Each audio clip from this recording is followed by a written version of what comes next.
Sissy that wow.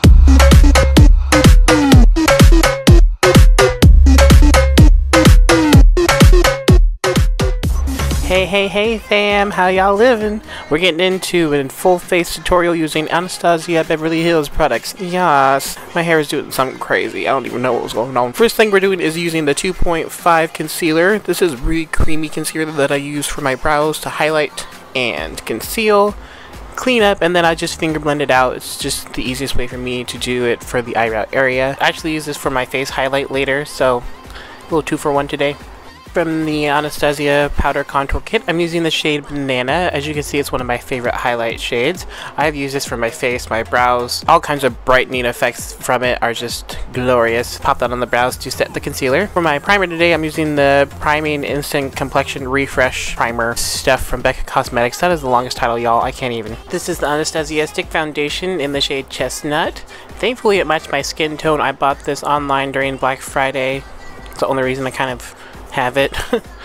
Apply that all over the face. This is kind of the first time I was using a stick foundation in a long time, so I felt a little awkward applying it.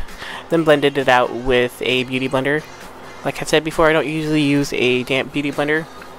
Just not really my thing, y'all. Sometimes I will, but it's really rare. Usually I do that on my clients, not really on me.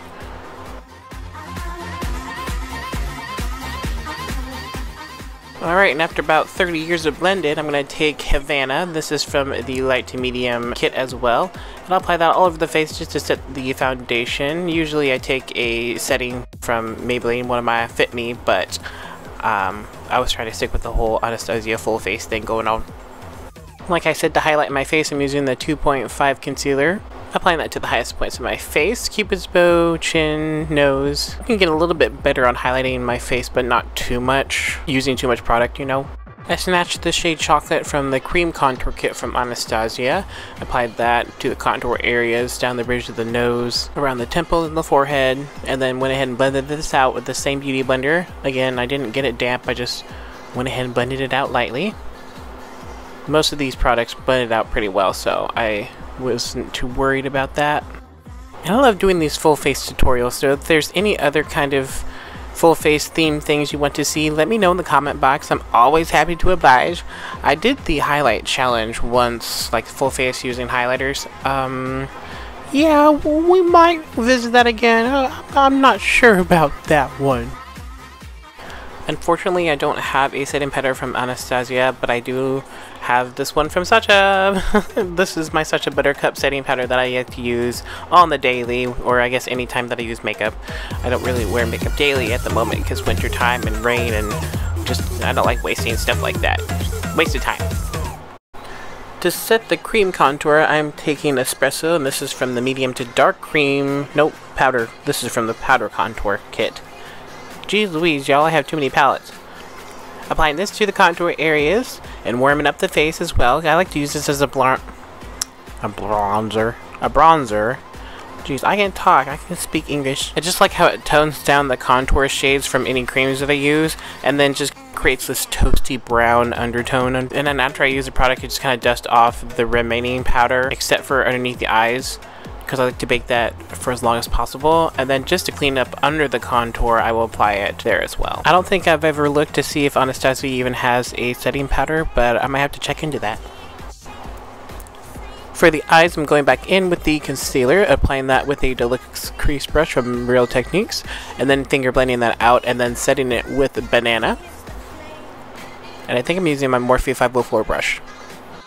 For my transition shade, I'm using the shade Havana, and I'm building that up into the crease area over and over again because I really want to warm up that area before putting on the brown, because these aren't the darkest shades, so I actually had to dip into a different palette. So this is like a dark chocolate brown from the Tartlette Tease palette, and I applied that to the outer corner. And y'all, I'm sorry, I don't even know if I recorded me putting on that blue shadow.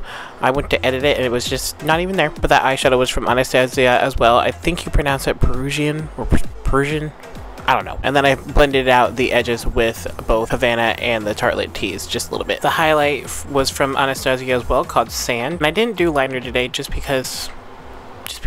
You know, it's fun to switch up your routine. For the lash line today, I used some liquid liner, same liquid liner I use for my brows sometimes. This is from Almay, and then I smudged it out with a little bit of Havana and then the little bit of Tartlette. Then to highlight the highest points of my face, I just used sand. Lips today from Anastasia, this is their lip gloss, and this is Kristen. Pink nude. There's like a little bit more subtle pink in it rather than like plain nude. Setting the face with some Fuckboy Repellent from Beeqbox. And there you have it, y'all. Full face using Anastasia Beverly Hills products. I hope y'all enjoyed watching this video. If you did, give a thumbs up, share, subscribe if you haven't, join the Fab Fam, and stay beautiful inside and out.